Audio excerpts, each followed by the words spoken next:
Quina és la pressió del submarinisme a les Illes Medes? És el que ha volgut mostrar l'informe de seguiment de Submon. La dada principal és la reducció a la meitat dels contactes amb el fons marí d'un any per l'altre.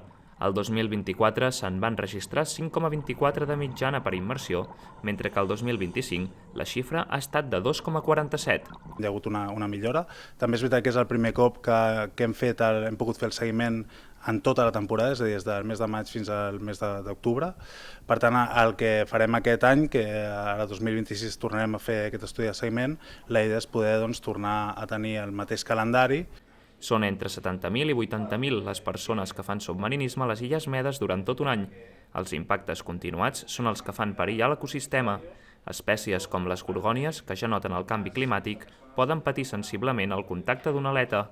Uns dels seguiments que realitzen són els informats. Durant 10 minuts escollim una persona i la seguim sota l'aigua. I durant aquests 10 minuts monitoritzem la seva activitat. Anem darrere seu, per tampoc no molestar-la mentre està mentre està bussejant, però aleshores va comptabilitzant el número de vegades que amb l'aleta, la majoria de contactes són accidentals, és a dir, pensem que l'aleta tens mig metre més de peu, del qual no sempre ets conscient.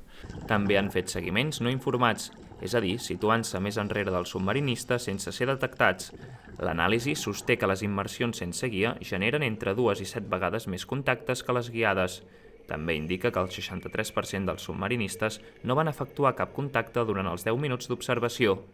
La millora de les xifres és fruit del treball amb els centres d'immersió i volen evitar la relaxació dels submarinistes experts. Conscienciació a la clientela, com també treballar conjuntament amb els centres d'immersió per reduir aquest impacte.